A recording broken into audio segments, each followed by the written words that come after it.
এখন রাসূলুল্লাহ সাল্লাল্লাহু আলাইহি ওয়াসাল্লামের ইত্তেবা, সুবহানাল্লাহ, আল্লাহ শর্ত কি দিয়েছেন? ইন কুনতুম তুহিব্বুনাল্লাহ ফাত্তাবিউনি, মুহাম্মদ সাল্লাল্লাহু আলাইহি ওয়াসাল্লাম কি বলুন, যদি তোমরা আল্লাহকে ভালোবেসে থাকো ফাত্তাবিউনি, আমার অনুসরণ করো।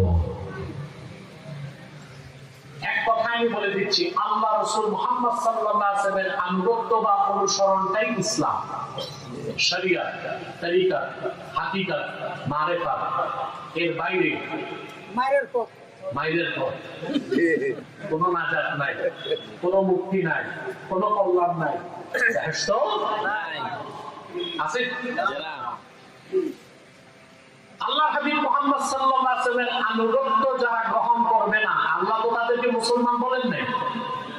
কথা বলছেন? আমি বলি একটা আয়াত শোনাই,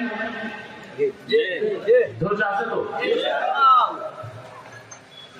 আল্লাহ রাব্বুল আলামিন বলেন, ফালা ওয়া রাব্বিকা লা ইউমিনুনা হাত্তা ইউহাক্কিমুকা ফীমা শাজারা বাইনাহুম সুম্মা লা ইয়াজিদু ফী আনফুসিহিম হারাজাম মিম্মা কাদাইতা ওয়া ইউসাল্লিমু তাসলিমা।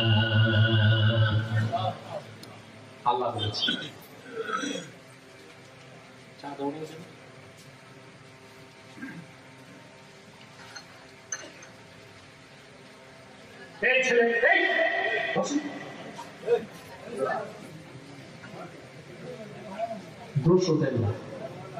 বাংলাদেশে 3 শ্রেণীর শ্রোতা আছে।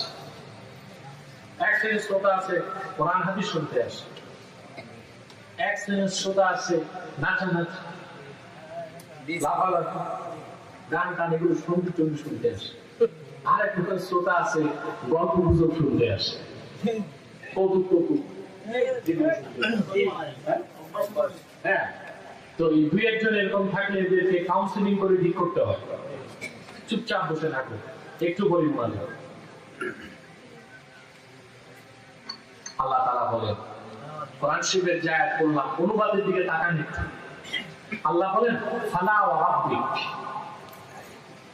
মুহাম্মদ সাল্লাল্লাহু আলাইহি ওয়াসাল্লাম আপনার রবের কসম। কসম কি করছে? আল্লাহ। আল্লাহর চেয়ে মহাসত্য কথা কার হতে পারে? বিভাগ বন্ধ করুন, মাইকে বিভাগ বন্ধ করুন। আল্লাহ তারপর কসম করে বললেন, ফালা ওয়া রাব্বিক, মুহাম্মদ সাল্লাল্লাহু আলাইহি ওয়াসাল্লাম আপনার রবের কসম, লা ইউমিনুন, তারা মুমিন হতে পারবে না, হাত্তা ইউহাক্কিমুকা ফীমা শাজারা বাইনাহুম, আই হাত্তা ইউহাক্কিমুকা ফীমা ইখতালাতা বাইনাহুম।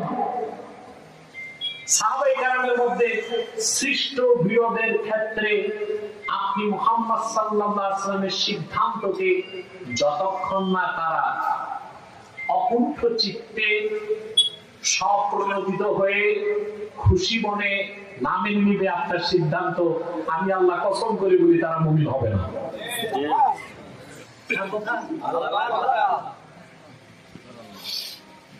এই কথা দিয়ে এবার মাপুন, আপনি কয় নাম্বার মুসলমান? আল্লাহ রাখেন নবী মুহাম্মদ সাল্লাল্লাহু আলাইহি ওয়াসাল্লাম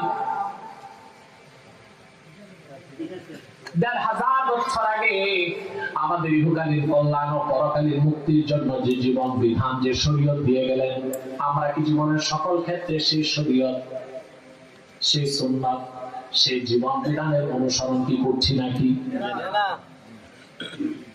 করছি না, কিন্তু আমরাই খাঁটি মুসলমান দাবি করে বসে আছি।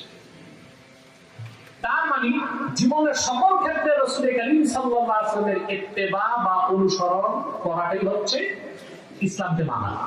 এর বাইরে কোনো ইসলাম নাই, ইসলামের কোনো ভার্সন, ইসলামের কোনো প্যাটার্ন